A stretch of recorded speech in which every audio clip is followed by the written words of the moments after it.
शानसंग अपने six sense की help से उस पर्सन का अंदाजा लगा ही लेता है जो रूमैंग के पीछे पड़ी हुई है। वो शाओशू के पास आके उससे कहता है कि तुम्हारी इस घटिया हरकत की वजह से रूमैंग बहुत हर्ट हुई है। जेलसी वाकई में एक खतरनाक बीमारी है। रूमैंग एक अच्छी और सिंपल लड़की है, उसकी फ्रेंड होते हुए भी तुमने उसके साथ ये सब किया, तुम्हें शर्म आनी चाहिए, तुम सेल्फिश हो। ये बोल के वो चला जाता है। दूसरी तरफ बेचारी दर्द की मारी रूमैंग को फिर से बातें सुननी पड़ रही हैं। स्टूडेंट्स उससे कहते हैं कि तुमने हमारे स्कूल को बदनाम किया है, बेहतर होगा कि तुम यहाँ से चली जाओ। रूमैंग किस किस को जवाब दे, सब उसे ही गलत समझ रहे हैं। बात आगे बढ़ने से पहले दबंग गर्ल लिंगशिंग वहाँ पे आ टपकती है।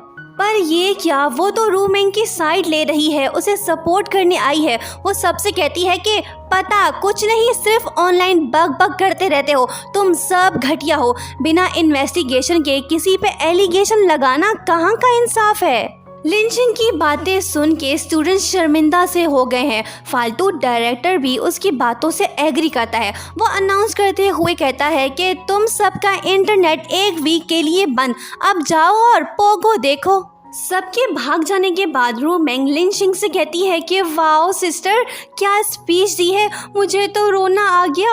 वो कहती है कि ओके ओके, ज़्यादा खुश मत हो, थैंक्स बोलने की ज़रूरत नहीं, हेल्प करने का मतलब ये नहीं कि हमारी दुश्मनी ख़त्म हो गई है। ये बोल के वो चली जाती है। उसका असिस्टेंट रूमैंग से कहता है कि पता नहीं कैसे इस चुड़ैल को आज तुम पे रहम आ गया, शायद शानसोंग की वजह से। वो सोचती है कि इसका क्या मतलब। उसके बाद जब शानसोंग रूमैंग से मिलने आ रहा होता है कि तभी लू चैंग आ जाता है। वो रूमैंग से कहता है कि फिक्र मत करो, सब कुछ ठीक हो जाएगा। उन दोनों को साथ देख शानसोंग रूमैंग से मिले बगैर ही लौट जाता है। रात को शाओशू रूमैंग से पूछती है कि अगर तुम्हें उस पर्सन का पता चला तो तुम उसके साथ क्या करोगी। वो कहती है कि मैं उसे कच्चा चबा जाऊंगी, उसे काट के टिक्का बोटी बनाऊंगी। ये खतरनाक बात सुन के शाओशू की हिम्मत जवाब दे जाती है। वो उसे कुछ नहीं बता पाती।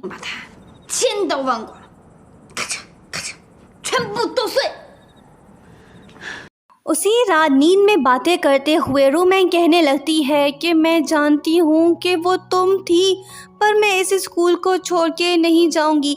इसका मतलब ये हुआ कि रूमैंग रात गई बात गई सब कुछ भूल के आगे बढ़ना चाहती है ताकि शाओशू से उसकी फ्रेंडशिप ख़राब ना हो। ये बात तो हम गेस कर रहे हैं, सच क्या है ये तो सिर्फ रूमैंग जानती है। लिंचिंग तो शानसोंग पे फिदा हो गई है, वो उसे ही देखे जा रही है। लेकिन कबाब में हड्डी रूमैंग वहाँ पे आ जाती है। वो उसे चुप रहने को बोलती है। दोनों की अनोखी लड़ाई देख शानसोंग एक सेकंड भी नहीं ठहरता और चल देता है। नेक्स्ट मॉर्निंग डायरेक्टर जी रूमैंग से कहते हैं कि लड़की, क्या तुम खुद अपने हेयर डाई करोगी या मैं तुम्हें पार्लर ले चलूँ।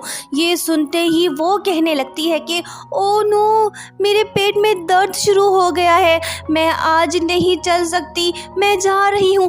बकरे की माँ कब तक खैर मनाएगी।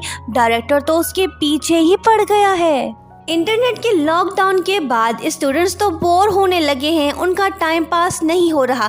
पर पढ़ाकू बॉय शानसोंग पे इस बात का कोई असर नहीं, साले की आंख बुक से हट ही नहीं रही। रात को जब वो मेन हॉल को साफ कर रहा होता है तो तभी हम वही आसपास रूमैंग को देखते हैं। वो सिग्नल्स को ऐसे तलाश कर रही है जैसे कि वो हवा में लहरा रहे हो। इसी नौटंकी की वजह से उसका मोबाइल मेन हॉल के अंदर गिर जाता है। खुशकिस्मती से शानसोंग वहीं पे है। वो ऊपर आके उसे मोबाइल वापस देता है। वो कहती है कि ओके जा, अब अपना काम कर।